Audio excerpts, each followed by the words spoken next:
Silas and Lucas both hold the front line incredibly well. Then they have the Aurora to stop heroes like the Phobius and Alpha from diving in and creating space for Moskov and Joy to come in a little bit later. RRQ going for Harif and Cecilion means that they're very heavily focused on magic damage towards the later stages of the game. Phobius and Alpha both lean more into the mid-game stages, so if we get too late in, Liquid are able to maybe itemize a little bit more efficiently against them. It's going to be pretty interesting. I think even for Liquid Philippines, I agree. I feel like this draft is a bit more all-rounded compared to what RRQ Hoshi has in store, and heavy emphasis on that magic damage. But we all know magic damage in that late game has so much value despite tank items existing. So game 1 is going to kick off right now. We got Liquid Philippines on that blue side and RRQ Hoshi on red.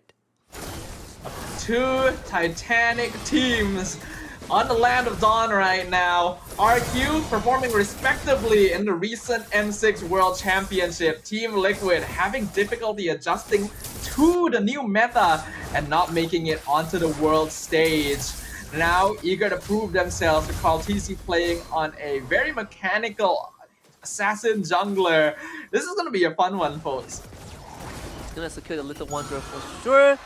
Susujin was delayed a little bit thanks to Sanji and JP doing kind of one of the legwork in the early game. Oh, Toy actually got the gold crab, so that's an extra bonus for the Harif. Toy is going to have a good time. You know, Harif does win out the lane against Moskov. YuKTZ is just going to try and play this safe here. And we can see a good amount of focus towards Toy's lane as well to try and make sure that he's not ganked so that he can continue winning out that lane and getting as much gold shield as possible. A lot of Team Liquid actually rotating up into the top half of the map instead. Susujin is going to show himself, but that will be spotted too. In fact, Liquid Philippines always at the scene just slightly earlier compared to RQ Hoshi, so that crab will be easily secured, I believe, by Kartizi. In a way that, see that first turtle, how is it going to be? It seems like we are going to have the turtle on the top side, looking at the current. Of course, the supports want to hit level 4, but it will not be possible for now. Dyron does hit 4 first. Yeah, we're seeing Enoch and JP spend a lot of time in the river, so they're not really able to get EXP from the minions, and now Sanford transforms and gets control just for a while, but the amount of damage he's outputting, even this early on, is a bit ridiculous. He ends up going down first blood for Dyron, but Turtle will be secured by RRQ Hoshi. They trade EXP for EXP, but because Susujin got the turtle, it ends up being a slight win for RRQ here. Ended up being a very messy team fight, unfortunately, and despite it being very early on in the game, Rins actually managed to do a lot of damage in that previous fight because he wasn't being targeted. Now JP being punished for trying to invade RRQ's jungle. Yeah, trying to walk in before Sanji was even there. Just control all the true damage, just too much. And because Dyron got the first blood, he's able to capitalize on a bit of that extra go, and Sanford is just taking a beating. Meanwhile, Sanji forced to use his ultimate to get away. Kartizi jumps on top of Rince, wouldn't be able to get the kill anyways. So Dyron basically controls the lane now. Having lane priority in both EXP and gold means that RQ are going to be able to rotate the map a lot more freely. As long as Zyron and Toy make sure that they're kept aware of where Kartizi is going to be on the map, it's going to be a lot easier for RQ to start invading, going for lane ganks, getting more farm across the map, and just generally trying to out-farm Team Liquid PH. Oh yeah. Even right now, I mean, Toy has been doing a fantastic job. Kartizi this time will get the gold crab for himself. Haven't been able to see him get too proactive with how RQ Hoshi has been kind of a one step ahead, at least when it comes to the objective fights. Not to mention, we established that the lane priority does go over to them. Turtle spawning in 10 seconds on the top side. I think it's fine for Kartizi to not really go for anything too early on, because Joy actually is more of a late game scaling type jungler. You really start popping off when you get that Holy Crystal timing, then into the Blood Wings to invade a little bit more easily. So as long as they don't fall too behind in terms of gold, Team Liquid is totally fine. Oh, know, Glorious Pathway, JP wants to look for a kill. Frigid Glacier committed. Susujin completely frozen in place. Commits his Spill of Alpha to still get the turtle for himself before he goes down. And there's always the price to pay if you want to contest RRQ Hoshi. At the end of the day, it's a 1-for-1 trade, but turtle once more for RRQ Hoshi. Susujin was CC'd for such a long time there. I thought for sure that he would just try to get out, but instead, committing his ult in, basically throwing his life away to get that turtle, is such a gutsy move, and I am a huge fan. RRQ able to get a little bit of a lead from that, but losing their jungler is also not the most ideal because Susujin relies a little bit more on early game snowball in comparison to KarlTzy, and despite their win so far, RRQ actually hasn't built up that much of a gold lead, so Liquid are still totally fine. Oh. And not to mention that RRQ Hoshi, they haven't hit that power spike yet, right, in terms of the damage output. So they have a lot of control, sure, but Rinse this time and Toy not really there to join his team for now. So the attention shifts to the bottom side of the map and play to the winning side if you are RRQ Hoshi. But Team Liquid Philippines, they are willing to rotate Sanford just to match the rotation. Yeah, I think they have to just match the rotation right now. RRQ going to be quite the aggressive lineup overall. Looking at the itemization, most people are going to be completing their first. I don't think there's anything too unusual in the item choices. Yeah, it's all pretty standard right now. Right now, both teams going to be playing this a little bit slowly because neither side really has the outright stronger early game comp. So they're just going to be focusing on getting that farm up and contesting objectives instead. It's going to be third one on the top side. Concealed very early by E-Dog. Take away space, finds the two-man implosion into a Spill of Alpha and a Sacred Hammer push. That's the full combo from RRQ Hoshi. He gets Sanji first, Sanford joins the fight, taken down by Dyron. He continues to go. And that is the team fight for RRQ Hoshi, finding 3 kills and a guaranteed turtle. Wow. I have no reason to believe that E-Dog knew someone was in that bush. He just committed to it and found 2. And the combo was perfect as well, delaying the Sacred Hammer after the Spear of Alpha so that it wouldn't end up canceling each other out. And setting up for a beautiful objective take. KarlTzy gonna find a bit of revenge here, picking up Dyron in the mid lane. RQ not quite able to get the mid tier 1. Yeah, Dyron just too far forward, overcommitted. So it's a bit of punish. Even though, I mean, throughout all that, Liquid Philippines, they're not too far behind, right? It's just a 1k gold lead for RRQ Hoshi, but look at this great combo. Really good follow-up from the entire team right into the glorious pathway from JP, trying to see if we can get them out, but they're just infinitely CC'd. You'd think that Sanji would be able to escape. Nope, he gets caught out as well, despite committing the flicker, and then RRQ would just take over the fight from that point onwards. They do end up giving some space to TLPH though, so the Moskov actually got a free tier 1 tower down bottom. Because of small things like this, Liquid is still actually not that far behind in farm.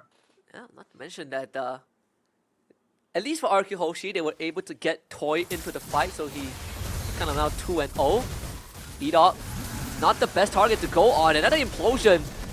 And once more, RRQ Hoshi willing to take the fight. The Frigid Glacier not doing too much. They lost JP already. KarlTzy dances in the backline, but now it's going to be Toy chasing him down with the Chrono Dash. KarlTzy gets away, and Sanford assassinates Dyron. Sanji loses his passive. Susujin goes for him and finds his mark. RRQ Hoshi walks away with 2 kills. Yeah, I think Liquid needs to be very careful about engaging on E-Dog. It's fine to try and pick off the Tigreal first, but you cannot, like, surround him and hope that that works, because you're just going to be caught by the implosion. But I think the real MVP of that fight was Dyron for sure, because this Phoveus was 1v3ing 3 members of Liquid in the backline for a long time, which allowed RRQ to slowly take care of the tankier members and slowly push forward in the river. Queen's Wings for Susujin and Holy Crystal for KarlTzy. So again, key items, that's the KarlTzy Joy Power Spike, Holy Crystal online. 9 minutes into the game, just in time for the first Lord fight. But we've seen how much crowd control and damage RRQ Hoshi has. And all this while, Rinse is just stacking up. Dyron is He's in the back line, isolated from the rest of his team. RRQ Hoshi wants the Lord, will find it. Field Destruction does connect. Yuptizi not joining the fight just yet. Kautizi forced away. RRQ Hoshi makes the call to pick off Stanford, and Team Liquid Philippines will exchange that bottom tier 2. And Stanford, unfortunately, biting the bullet a lot in these team fights, and JP just being taken out slowly. The final back impact from Rins. This is Zelion stacking up very well. Just completed the Wishing Lantern as well. Kaltizi tried to time his entrance to get the Retry in, but Edok specifically saved that implosion to stop him so that Susujin could get it for free. So you can see that RRQ Hoshi definitely feels very comfortable together. Still, the synergy, very clean, very present. But in the bot lane... Oh, Toy just got his Holy Crystal, so he's willing to fight this. Kautizi seems to be losing the fight. Mid-size Susujin, just a 3-man Frigid Glacier from Sanji. So unfortunately, Dairon is going to fall. Rins makes his way out to safety. Field Destruction does miss. So at the end of the day, the Team Liquid Philippines defended their base. A bit of overconfidence from RRQ there. They're very good at team fighting, but when they're scattered, Liquid can take advantage of that. They knew that Toy and Edok were both at the bot lane dealing with Kautizi, so they knew that they could immediately engage on 3 members of RRQ in the mid lane with a numbers advantage. And unfortunately, I think RRQ are just a little bit too far forward without their full team behind them, especially without Edok. It's a little risky to go for that. So they got punished there. Net worth difference actually still very, very small. Only 1k in favor of RRQ. So they genuinely have to be a little bit concerned. We're going to start seeing heroes like Alpha drop off pretty soon. And not to mention, they're fighting underneath the turret as well. JP getting caught. Frigid Glacier only freezing Susujin in place. So that's 2 big ultimates from Liquid Philippines. But at least for now, there's no major objective to be contested. He'll be back up for the next Lord in 50 seconds. We're back to a stalemate where you have Yuktizi split pushing lanes and then Toy trying to match it. Kautizi trying to find a backline, but finds it very hard to do so. Liquid does have pretty good split push potential though. I think Yuktizi has been doing a very good job of that. The entire bot lane of towers is gone because RRQ does need to fight together pretty heavily. Looking at the itemization, there's 3 Radiant Armors on the side of RRQ specifically, trying to build up stacks on the high-low so that they can defend a little bit easier against Joy and Aurora. Wishing Lantern and Holy Crystal already completed earlier for Rins as well as Toy. On the opposite side, Trinity finished by Yuktizi, actually going for a Rose Gold Meteor as a 4th item, so it's safer for him to join team fights. Rose Gold Meteor and probably what if you go for Malefic Gun as the final item? It does give him a bit more range to deal with RRQ Hoshi, who wants to be in his face. Conceal JP, instantly found out. RRQ Hoshi turns on the JP, wants to get away, gets pulled away by the segment clause, survive barely. Edok shows up, his own conceal, 2-man implosion, pulls them all in to his team, and RRQ Hoshi commits to it. Susujin to the back, takes out Sanji. JP falls. Toy assassinated by Yuktizi, but they both trade lives, and at the end is RRQ Hoshi who comes out on top with 4 kills, a double for Dairon. Edok is really standing out this game on this Tigreal. The implosions have been pretty hit or miss throughout the day, but Edok has been clean every single time. And that is just what you can achieve if you delay these big team fight ultimates a little later into the fight when the enemy team has already stopped thinking about it. Sanford almost, he is taken out. Killer spree for Dairon, wipeout for RRQ.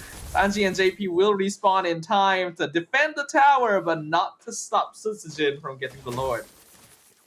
And RRQ Hoshi finally got, this is of course their biggest goal lead in this game. Just 4,000. We saw the we even saw the potential of that 1v1 between both the Moskov and the Harif. Actually closer than I expected. Moskov put up a pretty good fight. So now it's about the Lord defense, and honestly, Liquid Philippines have pretty good base defense. Yeah, their base defense is not bad at all. With like Hylos and Aurora, they're pretty good at dealing with rundown sieges. But RRQ also has very strong artillery in the form of Rins that'll slowly try to whittle down from afar. Conceal play comes out. Yeah, Edo is so active. He's always looking for opportunities. Mid and top wave cleared up. The bottom one is left, but Sanji, he's caught! Pulled back by the Dark Wave! And without the Aurora, the anti-siege potential has just dipped. So Sujin misses the Spear of Alpha, but it's all about the base.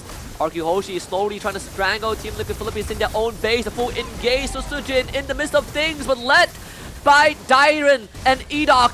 And this time, it is just too much for Liquid Philippines to deal with. Yoptizi gets blasted by the Harif.